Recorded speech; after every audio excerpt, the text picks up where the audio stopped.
Sambung nang irake ceceng ngetut pemargi ide sang Yesus tata solo reng marko Satan itane nyuluhin atisane beteng antok roh suci irake. Shalom, rahajang semeng para pamiarsa channel Suluh Galang Kangin.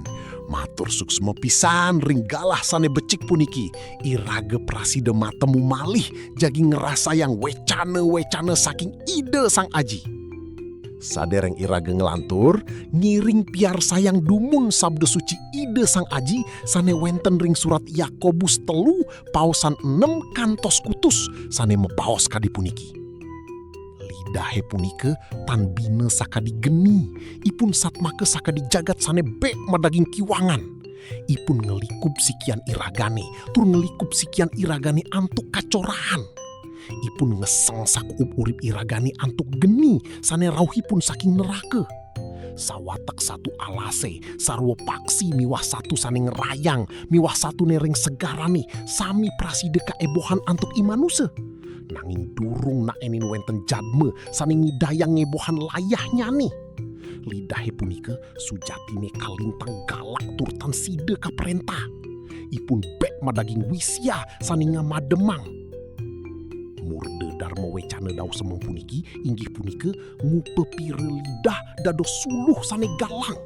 Pare semeton sane kapiasihin antuk ide sang putra Yesus Kristus. Lidahe puniki wantah bagian anggesarire sane alit, nanging madue kawisesan sane ageng pisan ring kauripan. Sakadi api sane alit, praside ngeseng alase sane jimbarnya kalintang, kadi punike taler lidahe. Risedak irage kari alit, reramani ngicenin paridap-dap, mangde irage setate ngeraos sane becik tur patut.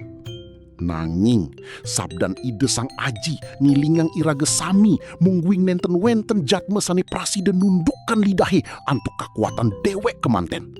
Lidahe sering pisan dados wisye sane ngemademang, nguetuang pisune miwah kacorahan sane ngerusak pasemetonan miwah keluarga. Puni kemawinan, irage mabuat pisan nunas tuntunan saking ide sang roh suci, mangde praside ngeredang geni neraka sane wenten ring lidah iragane.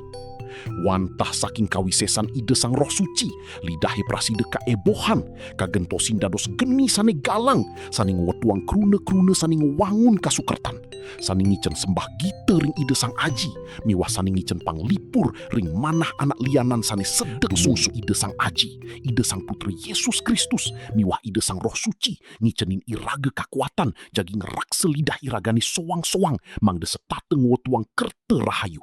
Matur suksema. Shalom.